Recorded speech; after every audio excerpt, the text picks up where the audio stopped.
What's up, YouTube? Today we're going to talk about the Rincon 2, and I got my lovely doggo here, Serenity. So let's get into it. There's some things that changed from the first model, and I'm just going to give my complete review of what I think. I'm not sponsored for this. I just like giving reviews on things. Also, I noticed that I only talk about Hoka on this channel. That's just because Hoka shoes seem to work for me. I'm not sponsored by Hoka or any shoe brand, to be honest. But if a shoe brand wants to send me stuff, I don't complain. I'm not complaining, baby. But let's get into it. We're going to talk about all the baddies right here. Let's go. As always, I have children and sometimes they're loud, so you might hear a child be like, blah, blah, blah, blah, because my children are crazy, just like me. Let's get back to talking about the Rincon 2. If you follow me on Instagram, you know that I was obsessed with the Rincon 1, so I was really excited to get the Rincon 2, but there are some things that I don't like. So let's talk about the specs. Now, this is a neutral shoe. You have a 5 to 6 mm drop, 7 ounces sack height, 32 in the heel, 27 in the forefoot. This is for a woman's size 8.5, baby. Now, it's true to size. That upper area is made with the engineered sandwich mesh. It's still breathable. You got your heel pull tab, which Hoka is known for, especially the shoes specifically. You still have your sun tongue, and it's made with a compression EVA. This is what EVA stands for. So a lot of people recommend this shoe if you're switching from a different brand and you're trying to look into a max cushion shoe, but the idea of like the cloudiness of a Clifton or the Bondi shoe scares you a little bit. This shoe also has a early stage meta rocker, which means that it's going to give you that. Meaning it's going to help you take off from the ground. That's why this shoe is great for tempo days.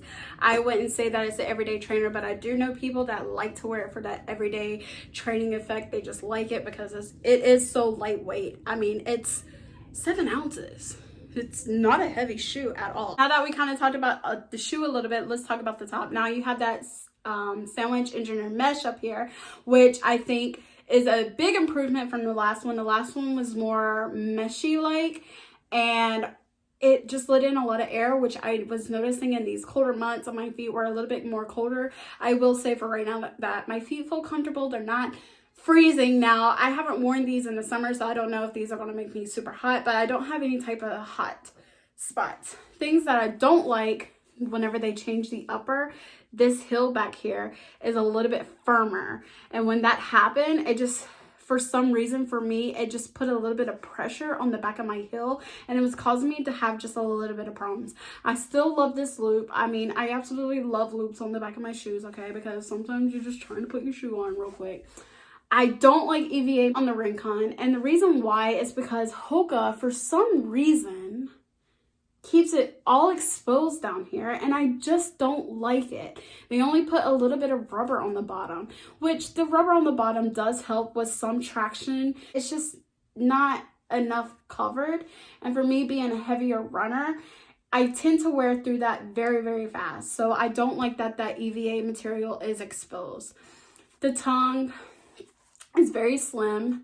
I don't have the original insoles that came in it, but they're very thin and flimsy. And I think they get away with that just because of how thick this cushion and material is. The shoelace is still pretty much the same.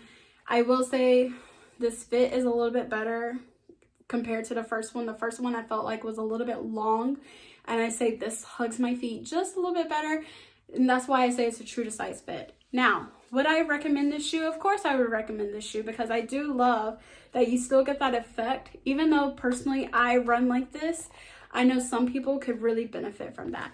Is this a shoe I plan to buy again? No, and that's because of this. I don't like how exposed this is, and I also don't like how stiff this heel area is back here. It's just so stiff, and the shoe is very, I mean, it's just a stiff shoe. It's not one that I personally plan to buy again unless they change the bottom of this, because honestly I think a lot of people have problems with the bottom of this shoe.